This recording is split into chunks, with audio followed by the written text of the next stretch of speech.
आता आपण हा दुसऱ्या क्लासला आपण सुरू करत आहोत. याच्यामध्ये तुम्हाला हेल्पिंग वर्ब जे हॅव असते बघा, हॅव आणि हॅज आणि हॅड.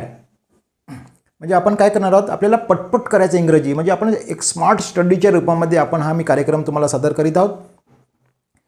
कमीत कमी शब्दामध्ये किंवा आपल्याला जेवढे काही शब्द माहिती आहेत त्याच्या अनुषंगाने आपल्याला इंग्रजी बोलता येईल. तर बघा आजचा क्लास कसा पटपट तुम्हाला इंग्रजी बोलता येईल. म्हणजे आज जर आता आपण जे हॅव आणि हॅज शिकणार आहोत याच्याद्वारे तुम्ही जवळपास 10-12 पानं लिहू शकणार आहात किंवा आपली सगळी माहिती तुम्ही सांगू शकणार. आपल्या शरीरातले जे अवयव आहेत ते सांगू शकता, दुसऱ्या जवळची माहिती सांगू शकता, आपल्या घराची माहिती सांगू शकता.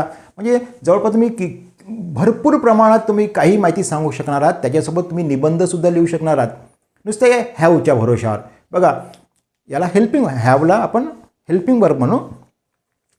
इथे बघा इथं आम्ही हॅव लिहिला आहे, हा हॅज आणि एक हॅड आहे. आता हॅड मी तुम्हाला थोड्या वेळाने शिकवणार आहे. पहिलं आपण हॅव आणि हॅज शिकू. ह्या दोघांचे अर्थ काय होते, माझ्याजवळ आहे. हॅव आणि हॅजचा अर्थ माझ्याजवळ आहे. पण हॅव आणि हॅज कुठे वापरायचा हे फक्त एकदा माहिती करून घेऊया आपण. बघा आयच्या समोर हॅव वापरायचं, यूच्या समोर सुद्धा हॅव वापरायचा. पण ही, शी, इट आणि कोणाचं नाव असेल तर हॅज वापरायचं. म्हणजे बघा आपण पहिलं हे कर्ते आहेत ना, हे कर्ते माहीत असणे खूप गरजेचं आहे. म्हणजे आय दिसला तर हॅव, यू दिसला तर हॅव, ही, शी, इट आणि कोणाचं नाव दिसलं तरी हॅज वापरायचं वर्तमान काळातल्या वाक्यासाठी. आणि हॅड आपण एका मिनिटाने परत शिकवतो. बघा आता कसं पटपट बोलता येईल बघा. माझ्याकडे पेन आहे, आय हॅव पेन. 2 असेल तर 2 पेन. मला 2 हात आहे, I have 2 hands.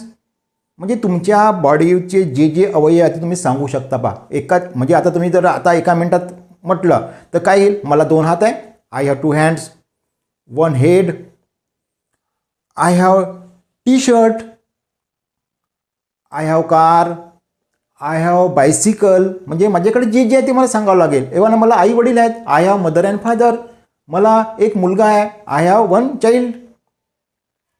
I have table, I have chairs. म्हणजे तुम्ही तुमच्याकडे ज्या ज्या वस्तू आहेत त्या सगळ्या तुम्ही स्वतःबद्दलची माहिती सांगू शकता. म्हणजे बघा एका मिनिटात जर तुम्ही आता विचार केला तर तुमच्या अवतीभोवती जे जे दिसते ते सगळं तुमचं आहे.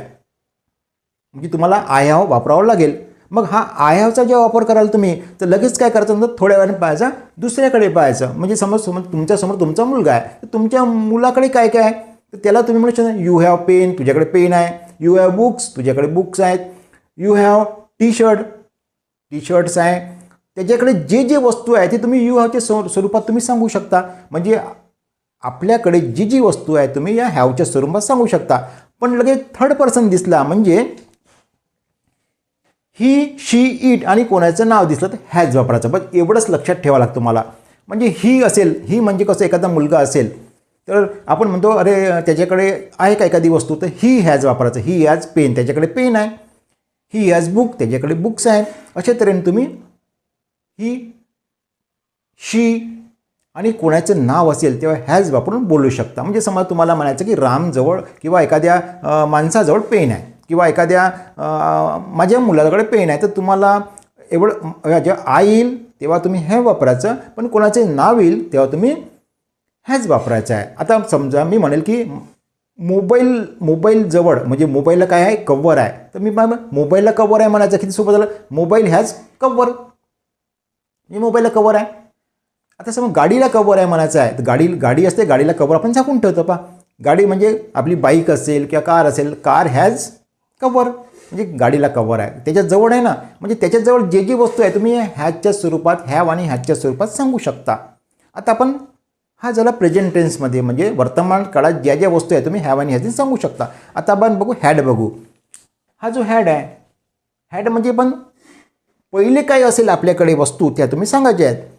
पण हा हॅड का नाही तुम्ही सगळीकडे वापरू शकता. म्हणजे I, you, he, she, it आणि कोणाचं नाव असू द्या हॅड वापरता येईल. म्हणजे हॅव आणि हॅजचं काय वेगळं आहे, पण हॅड कुठेही वापरा. म्हणजे आता माझ्याकडे पेन आहे होतं म्हणायचं आहे ना, आता नाही आहे, आता हरवलं असेल कुठे गेलं असेल, आय हॅड पेन म्हणजे होतं माझ्याकडे. समजा दुसऱ्या सांगा यू हॅड पेन, त्याच्याकडे पेन होतं. हीला सुद्धा हॅड वापरा, शीला पण हॅड वापरा, कोणाचं नाव असेल त्याला पण तुम्ही हॅड वापरा. अशा तऱ्हेने तुम्ही हॅड वापरून त्याच्याजवळ जे जे वस्तू होती ते सांगू शकता. म्हणजे आता बघा, एखाद्याकडे कार होती, आता नाही आहे, हे सांगायचं आहे. तर आपण काय करू, एखाद्याचं नाव घेऊ. श्याम असेल, श्यामकडे कार होती, त्याने विकून टाकली आहे. म्हणजे काय, श्याम हॅड कार. श्यामकडे कार होती, आता नाही आहे त्याच्याकडे, असं त्याचा अर्थ होतो. म्हणजे आता एखाद्या आपण म्हणतो त्याच्याकडे पियानो आहे का बा, आता त्याच्याकडे नाही आहे पियानो, तर आपण काय करू, त्याचं नाव समजा मी श्याम पकडू. श्याम हॅड पियानो, त्याच्याकडे पियानो होतो, म्हणजे आता त्याच्याकडे नाही आहे. आता समजा तुमच्याकडे पैसे नाही आहेत, हे सांगायचं आहे.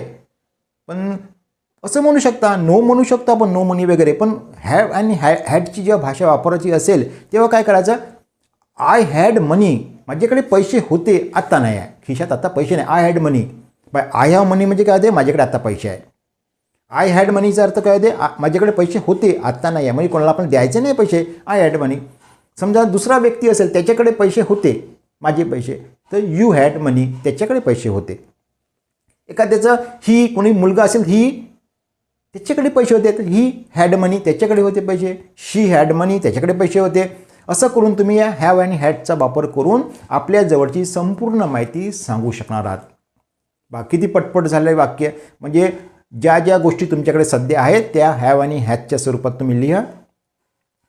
रोज प्रॅक्टिस करा, तर तुम्हाला आपोआप हे तुम्हाला येऊन जाईल. आणि हॅड केव्हा वापरायचं, एखादी गोष्ट होती, आता नाही आहे, म्हणजे खोटं बोलू शकतो आपण, खोटंही बोलता येतील. म्हणजे तुमच्याकडे एखाद्याला पैसे द्यायचे आहेत तुम्हाला, आणि तुमच्याकडे नाही, आपण तर माझ्याकडे होते, आता खर्च झाले बा, एवढं वाक्य बोलायचं आहे. माझ्याकडे पैसे होते, आता खर्च झाले. तुम्ही काय म्हणणार आहात, आय हॅड मनी. संपलं का. म्हणजे आय हॅड म्हणजे माझ्याकडे पैसे होते, आता नाही आहे, असं याचा अर्थ होतो बा. ही झालं शॉर्टकट टेक्निक्स. म्हणजे आता आम्ही तुम्हाला जे शिकवत आहोत, हा एक स्मार्ट स्टडीच्या रूपामध्ये शिकवत आहोत. याच्यामध्ये आम्ही पूर्णपणे माइंड पॉवर डेव्हलपमेंट आणि बरेचसे विद्या आहेत, जे आमच्याकडे आता विद्या आहेत ना, त्या सगळ्या आम्ही विद्येचा वापर करत आहोत. कमीत कमी शब्दामध्ये, कमीत कमी वेळामध्ये हे इंग्लिश स्पीकिंग आलं पाहिजे. त्याचसोबत हे इंग्लिश स्पीकिंगच राहणार नाही, तर स्पर्धा परीक्षेसाठी आम्ही तयारी करतो आहोत. हे चॅनलचा मुख्य उद्दिष्ट असं आहे की जे खूप कमजोर विद्यार्थी आहेत, कमजोर म्हणजे ज्याला काही येत नाही, अशा विद्यार्थ्यांना डेव्हलप करायचं आपल्याला. म्हणजे छोटे छोटे कामात आम्हाला जावं लागेल, छोटे छोटे शिकावं लागेल. म्हणजे आपल्याला क्रायटेरिया पूर्ण करायचा आहे. कसं करून त्या एक्झामचा क्रायटेरिया पूर्ण करायचा. म्हणजे कुठली कॉम्पिटेटिव्ह एक्झाम असेल, रेल्वे, बँक, MPSC, UPSC, या सगळ्याचा क्रायटेरिया पूर्ण करायसाठी जे बेसिक नॉलेज लागतो ते स्मार्ट स्टडीच्या रूपामध्ये आम्ही तयार केलेले आहेत. आमचा हा 30 वर्षाचा अनुभव आहे, आम्ही तुमच्यासमोर सादर करीत आहोत. आता हा झाला हॅव आणि हॅड, हा पहिला दुसरा लेसन झाला. तिसरा लेसन आता परत आम्ही शिकवणार.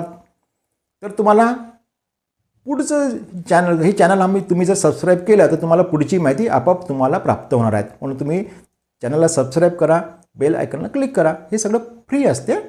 आता आपण नेक्स्ट पाहू. म्हणजे हेल्पिंग वर्क भरपूर आहेत ना, दुसऱ्या याच्यामध्ये आपण दुसऱ्या हेल्पिंग वर्क बघूया.